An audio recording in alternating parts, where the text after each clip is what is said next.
Su imaginación, para él fue un grano de café, para ti un pistache, para, es una bala. para mí, de acuerdo a mi imaginación.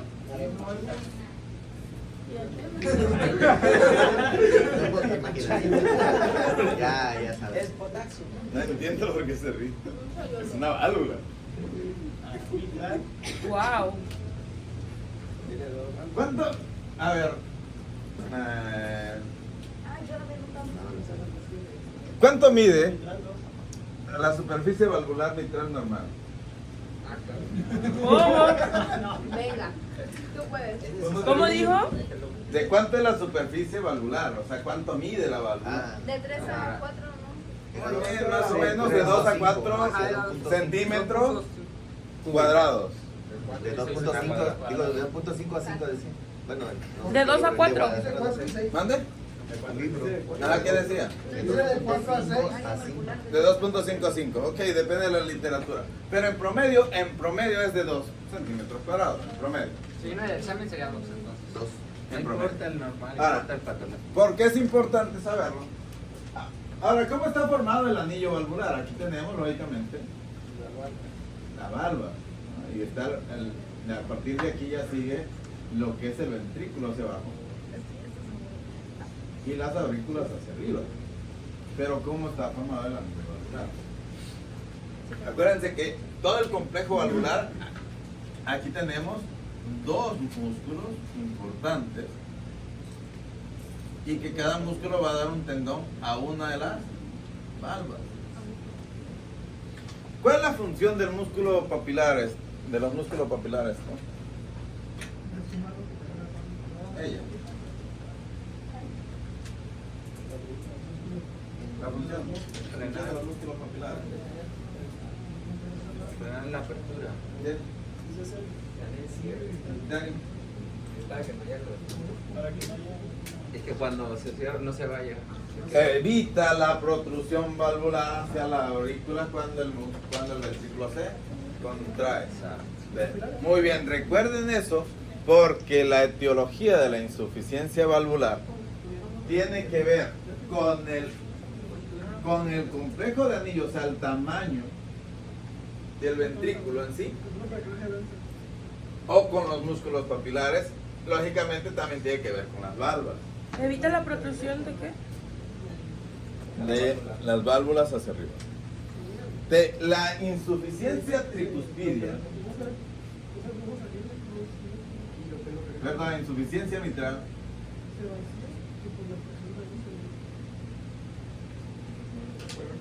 esa sí la podemos dividir en dos, en agudas y en crónicas. Y es muy importante porque la causa, la etiología son diferentes.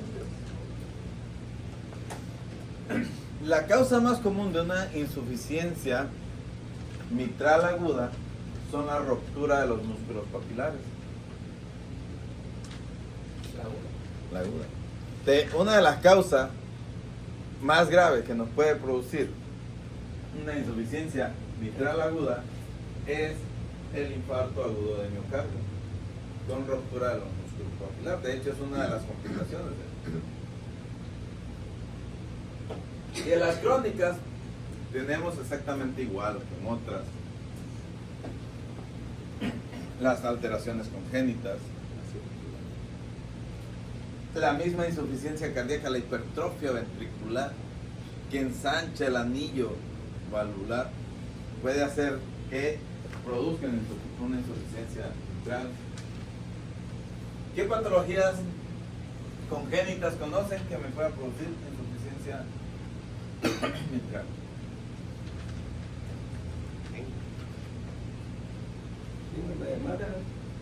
¿Dónde? El síndrome de Marfan, sí. ¿Qué otra?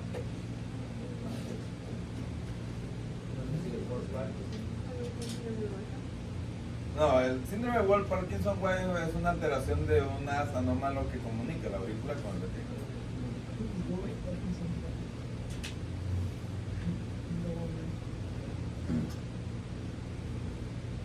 ¿Cuál otra?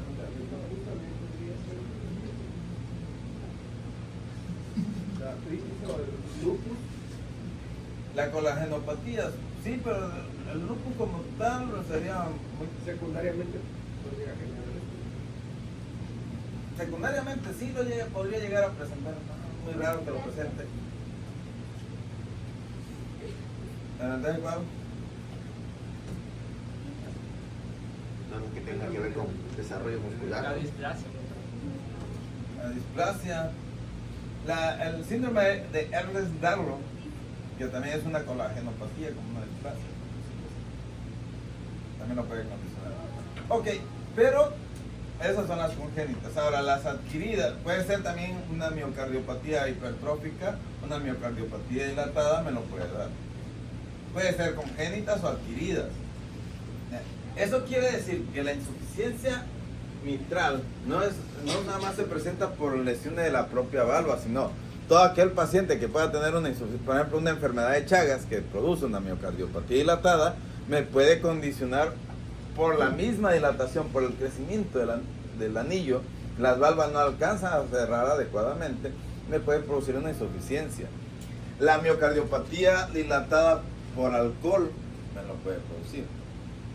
Por eso es la más común, porque todo paciente que tenga ya una insuficiencia cardíaca avanzada me puede generar una insuficiencia mitral. Bueno, la insuficiencia renal, la insuficiencia hepática, la cirrosis, la O sea, todo aquello que vaya a terminar en un síndrome, por ejemplo, síndrome hepatorenal, síndrome cardiohepático, cardiorrenal, etcétera, que me condiciona insuficiencia cardíaca, si se perdura, si no mata al paciente, sí me puede producir una insuficiencia mitral. Te pueden muchas veces escuchar un soplo en el foco mitral a consecuencia de eso mismo, o sea, de eso. Entonces, no es que la válvula se esté mal, sino que el anillo como tal se ensancha, esta parte se hace mayor. Supongamos que de aquí a aquí nada más mide 4 centímetros, si se hace de 5, las válvulas ya no van a ser suficientes para mantener. Entonces, la fisiopatología es exactamente igual que todas las demás, que toda la valvulopatía. Vamos a hacerlo por lógica. ¿Qué pasa si la sangre, que cuando se contrae, aquí llega exactamente bien la misma cantidad de sangre cuando está en diástole, el volumen telediastólico es normal, pero el volumen sistólico está disminuido. ¿Por qué está disminuido el volumen sistólico? Porque la cantidad que se va hacia la aorta se comparte con la cantidad que se regresa hacia la aurícula. ¿De qué pasa con el gradiente de presión a nivel auricular? Que se va a incrementar porque la sangre que se regresa acá hace que la aurícula empiece a dilatarse. Me va a dar síntomas similares a la estenosis y me va a dar también de insuficiencia cardíaca por la disminución del volumen sistólico. O sea, me va a producir nuevamente, incrementa el gradiente de presión de la aurícula, pero no porque no pueda pasar la sangre, sino porque se está regresando. Y volvemos a caer en la misma fisiopatología de la estenosis, no por la estenosis, sino por la característica. Se incrementa la presión de la aurícula, la sangre ya no puede llegar a la aurícula, se empieza a regresar hacia los pulmones, de los pulmones a la vena, a la arteria pulmonar, al ventrículo derecho, a la vena cava inferior y superior, y vuelve el ciclo hacia atrás. Y hacia adelante, nuevamente, en la disminución del gasto cardíaco, me activa los mecanismos compensadores, que son incremento de secreción de catecolaminas, ¿qué más? Activación del sistema renina-angiotensina-aldosterona, ¿qué más? Incrementa la producción de péptido natriurético auricular y cerebral, ¿entiendes? E incremento de la hormona antidiurética, de la vasopresina. ¿Para qué me sirve ese mecanismo contrarreguladores? ¿Para qué se disminuir la produce? precarga. O sea, porque genera vasoconstricción. Ok, la angiotensina sí produce vasoconstricción. Y el gasto tele. A ver, vamos a hacer una pregunta más sencilla. A ver, Nathaniel, explícanos el sistema renina-angiotensina-aldosterona. Lo duplicas y lo pasas a lo siguiente. Está disminuyendo el gasto cardíaco. Ah, pero explícanos nada más, que alguien explique el sistema renina-angiotensina-aldosterona. Te lo cambiamos la otra Que vez. lo explique Mike. ¿Dónde? A ver. Se detecta una disminución, en este caso sería del volumen sanguíneo, Sí. se Pero- secreta la renina, Sí. renina, sigue la angiotensina en el, ¿qué le digo? El riñón. Angiotensinógeno, ajá, la angiotensina 1, de ahí viaja para angiotensina 2.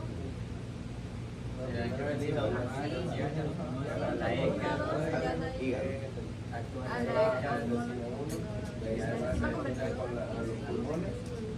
se forma lo que es la angiotensina 2, de ahí va, que viene lo que es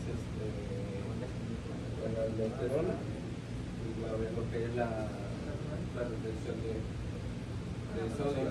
Entonces, esto es un mecanismo de retención de sodio que activa la vasopresina al mismo tiempo. Lleva a desacapacidad con la orina. ¿Tienen idea? Sí. Lo bueno es eso, que sí tienen más o menos idea. ¿Dónde se detecta la disminución del flujo? La mácula. La mácula. La mácula a nivel renal. A nivel de las células yuxta glomerulares. A nivel de las células que son varoreceptores. Son células especializadas del tejido liso que se especializaron en detectar la presión. O sea, al disminuirse la presión de la arteriola aferente por disminución del flujo sanguíneo, se va a mandar un mensaje hacia a una activación de la mácula densa para producir renina, que es una enzima. Luego va a actuar la renina sobre el angiotensinógeno. ¿Dónde se produce? En el hígado, muy bien. Luego la va a incidir y la va a convertir en angiotensina 1. La angiotensina 1, gracias a una enzima llamada enzima convertidora de la angiotensina, se va a convertir en angiotensina 2. La mayor cantidad de angiotensina, de ECA, o de enzima convertidora de la angiotensina, es a nivel de los pulmones, pero no nada más ahí, en casi todos los tejidos se va a producir. Muy bien, se convierte en angiotensina 2. Función de la angiotensina 2. Función de la angiotensina 2. Produce renina. Pero produce renina. Produce vasoconstricción generalizada. Generalizada. Gracias a que se une a los receptores de angiotensina 2 a nivel del músculo liso vascular. Se une, activa lo que es la producción de AMP cíclico, entra más calcio y se produce vasoconstricción. Esa vasoconstricción generalizada lógicamente me va a incrementar la presión. La finalidad es incrementar la presión. A nivel renal produce más vasoconstricción de la arteriola aferente que de la eferente que de la aferente. O sea, presiona más por donde sale la sangre del glomérulo que por donde entra, con la finalidad de incrementar el filtrado glomerular. Ahora, luego ya, aparte que actúa sobre sus receptores a nivel vascular, a nivel de la glándula suprarrenal, ¿dónde actúa?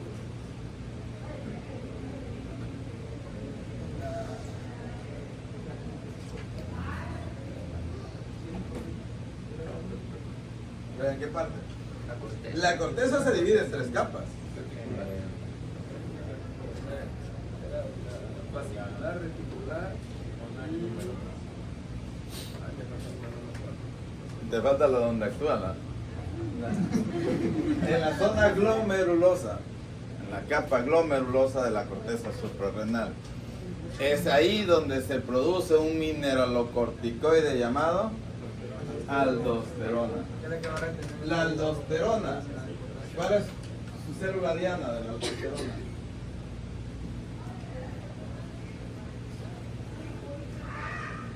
Las células principales del túbulo contorneado distal y colector a nivel de la nefrona. ¿Qué es lo que hace? Retiene el ¿Cómo? sodio y agua y elimina el potasio. ¿Cómo? Pero ¿cómo lo hace? Activando la... Activa la bomba de sodio y potasio ATPasa, muy bien. Con lo que hace que el sodio se vaya hacia la sangre, pero obliga a tirar potasio para el intercambio. Ahora sí voy a reabsorber el sodio que va a nivel tubular e incremento la ósmosis para retener agua. Pero lógicamente al retener sodio lo que va a hacer es incrementar la osmolaridad sanguínea, que son detectados a nivel de el hipotálamo. ¿En qué parte? Del hipotálamo. Excelente, en los núcleos supraópticos y paraventriculares, donde se va a incrementar la secreción de hormona antidiurética, la cual se va a viajar a través del sistema mismo nervioso y se va a secretar ¿dónde? En la neurohipófisis, perfecto. Y luego esa va a ir a actuar en ¿dónde? A nivel también de las células principales, pero va a hacer que se produzcan canales de acuaporina para poder retener más agua. Excelente. Ahora ya tenemos incrementado la hormona antidiurética. La vasopresina, hormona antidiurética. Ya con eso tenemos dos mecanismos de compensación. Uno que me va a obligar a tener vasoconstricción, retener sodio, y lógicamente incrementa la retención de líquido, más la secreción de hormona antidiurética que me retiene más líquido, me incrementa el volumen vascular, me incrementa el retorno venoso, hace que llegue más sangre al ventrículo derecho, más sangre al pulmón, con la finalidad de que llegue más sangre a la aurícula izquierda y al ventrículo izquierdo, tratando de incrementar el volumen sistólico. Lo que hace es incrementar el volumen a nivel de la aurícula y el volumen telediastólico, pero al contraerse, como sigue la insuficiencia, eso me va a incrementar la presión intraauricular y me va a generar otra vez un círculo vicioso, porque aunque se incremente un poco el volumen sistólico, va a seguir incrementando eso. De la sangre que regrese va a ser menor, pero acá en cambio va a seguir produciendo congestión pulmonar. ¿Cuál es la función del péptido natriurético auricular?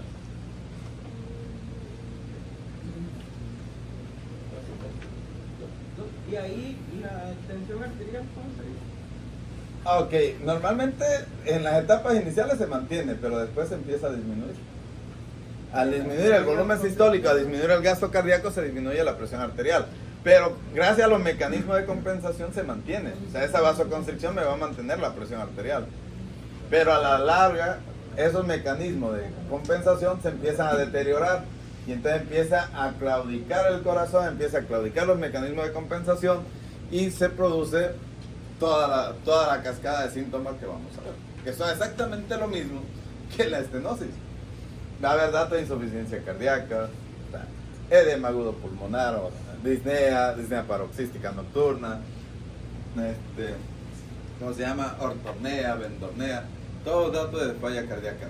¿Cuándo va a empezar? Pues dependiendo del grado de insuficiencia que vaya teniendo el paciente. Ahora, ¿puede haber crecimiento de la aurícula de forma aguda? Sí, pero muchas veces se mantiene la fuerza de contracción del ventrículo. ¿Qué es lo que pasa en la fase aguda, en la parte de la insuficiencia aguda? Por ejemplo, en la ruptura de los músculos papilares, muchas veces sí se mantiene esa fuerza de contracción. Pero conforme en un paciente que tiene una insuficiencia crónica, esa fuerza de contracción se va disminuyendo, porque se hace una hipertrofia excéntrica, entonces se pierde la fuerza de contracción. Espero que me hayan entendido.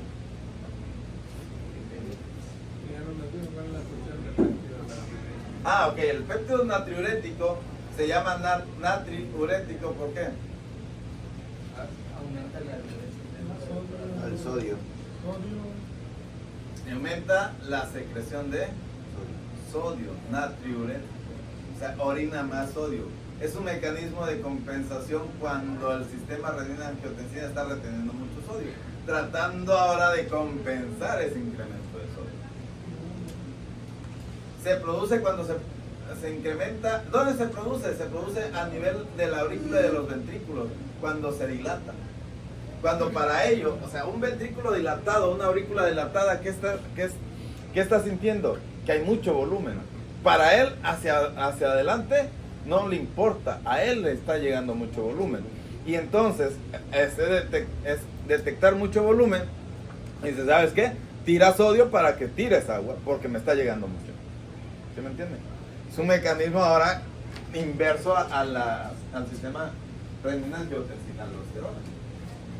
Pero, pues es mal porque de por sí ya está afectado y hace. ¿Okay? Pero si ustedes quieren saber si su paciente tiene insuficiencia cardíaca, el estudio principal es el péptido natriurético. ¿Dudas hasta ahí? Yo pienso que está bien fácil, ¿no? Muy fácil. Está difícil.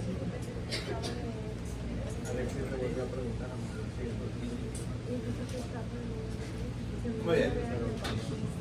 Sintomatología. ¿Cuál sería la característica del soplo? Soplo. ¿Cómo pasamos del riñón al soplo? En la insuficiencia mitral. 70% de batería. Conectando a este.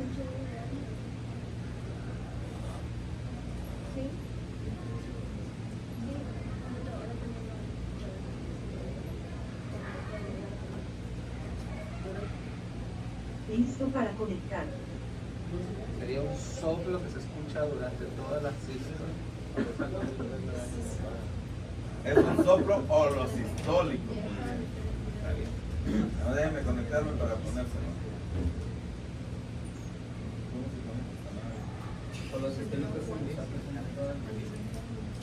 Holo significa todo.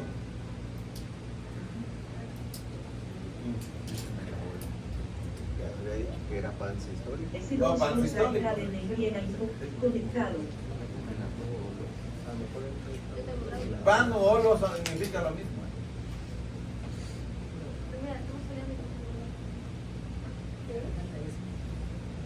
Muy bien.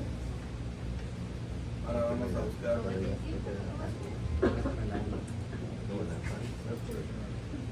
¿Se escucharía el chasquido de la apertura en este tipo de soplo? No. ¿Se escucharía algún desdoblamiento de los ruidos cardíacos? No, ¿Por qué no? porque está todo el ruido abarcado, está abarcado todo el tiempo.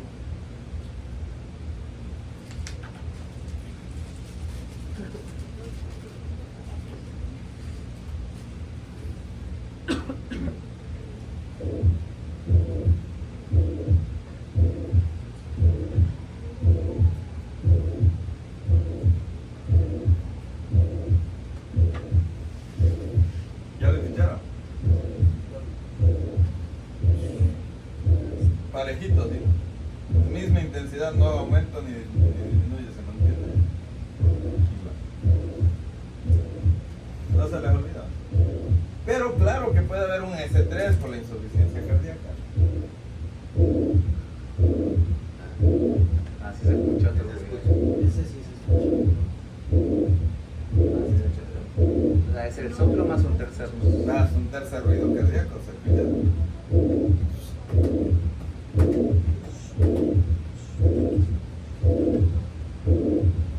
¿No se les olvida? No. Ya escucharon el paciente cuando Hay que escucharlo. Es un chasquido de apertura. Ahorita se escucha. Ahora, le voy a poner cómo se escucharía en caso de un infarto agudo de miocardio.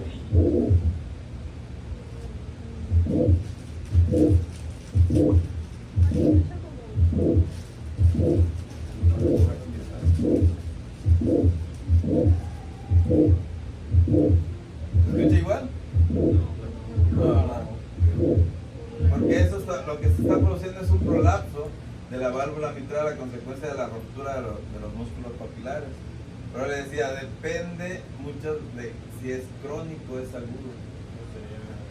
Ante un paciente con infarto agudo de miocardio, que antes de que tuviera el infarto no tenía ningún soplo, y que ustedes cuando tienen el infarto le detectan un soplo, están lo más seguros que están ante la ruptura de un músculo papilar. ¿Ya se cansaron?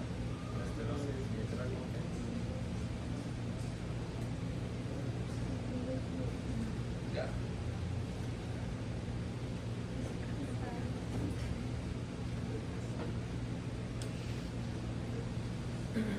Muy bien. Ya, pues ya descansen un rato. Ah, gracias.